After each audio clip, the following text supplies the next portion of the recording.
morning, my darlings. Today's look is about bringing down the extra factor from Friday, but not too much. It was time to bring this gorgeous silver suit back out for a bit of a whirl. And today, I've moved away from my Lupe's Shopara and bought out my gorgeous little Diego and Juliet silver brogues. A little bit more corporate and dressy today. You would have seen the suit before if you've watched some of my early videos. So super high-waisted, gorgeous, gorgeous good quality fabric with a nice amount of stretch that just hugs the body in all the right places. Nice single-breasted jacket, long flattering length just to the bottom. Single button closure. Detail on the fabric. And underneath I have got this little delightful blouse from ASOS. Very inexpensive. I can't remember how much it was, but like it wouldn't have been over $30 because I just thought, oh, that soft silvery lilac is just going to work in so well with my silvery tone on my suit. Nice length on the arms for me. I'm learning more about how to embrace my arms. My arms are awesome.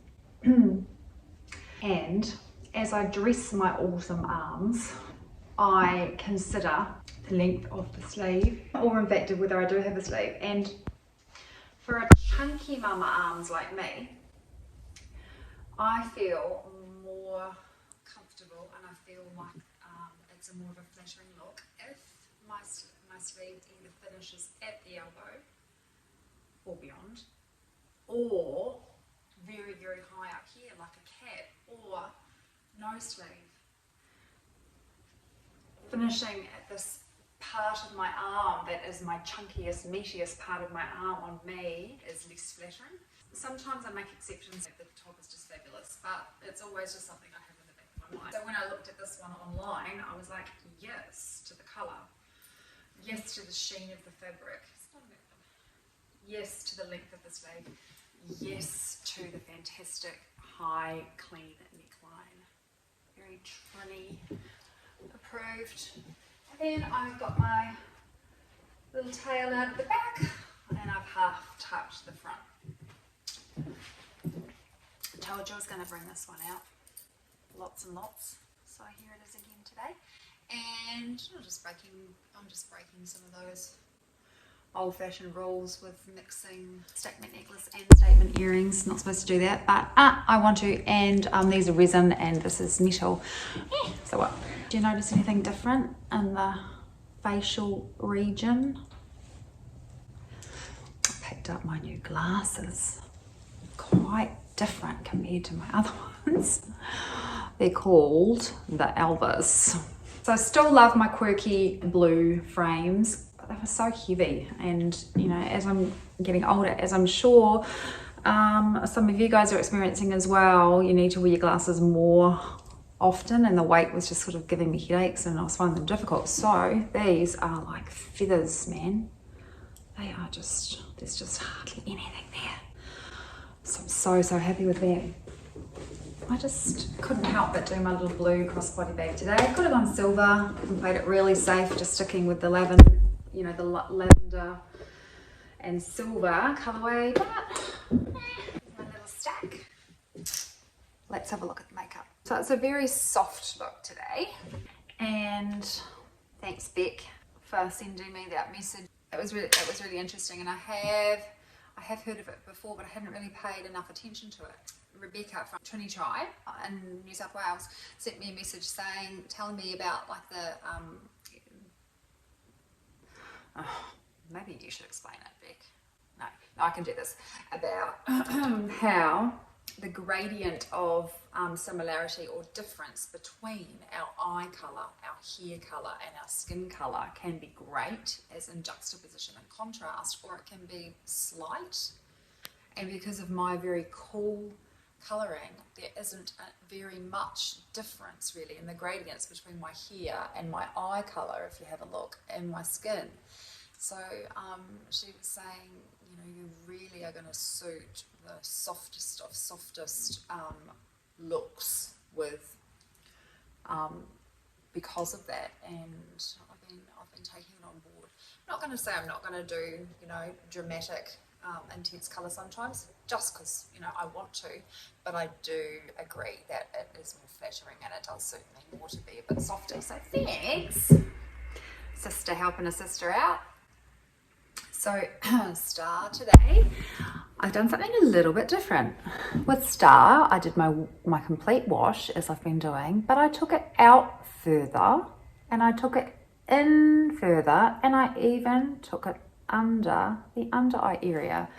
So my whole eye area was really washed in Star, not just the lid. And then, I mean, of course that looks quite weird before you've got your darker colour on, darker colours on in your mascara, unless you've got a beautiful deep skin tone, then it looks flipping amazing, just like that. But then I picked up my chalice. Of course I did. Look, I can match with that blooming top. I did my eyeliner, I did my wing, I did my etched out crease, and then I blended it all in, just like I normally do, I guess. I was a bit more conscious of bringing it up higher. I think I can go even a bit higher with it next time. And then underneath, really close to that lash line, and then blending it into Star with a nice, soft, fluffy brush. So that's how I've achieved that look. Electra on the cheeks, and Valentina. I'm not really doing that much different, am I? I've got to put another order in. So, Valentina on the lip, but I just wanted to talk about what I did different today, because normally I just get a really decent amount and rub it into my lips.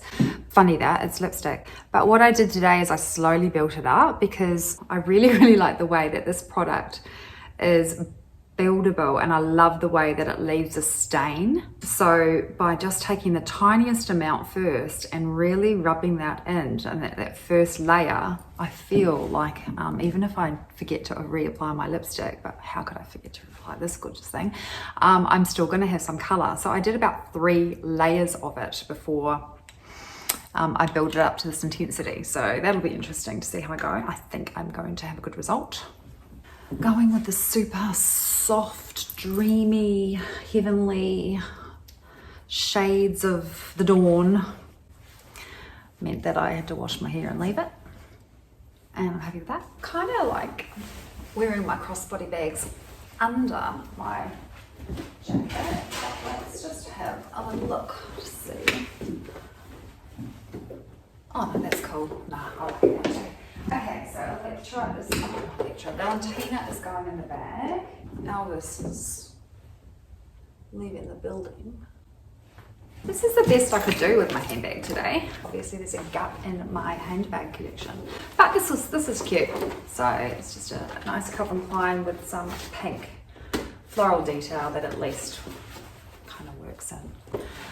Not my favorite handbag match there. It's okay.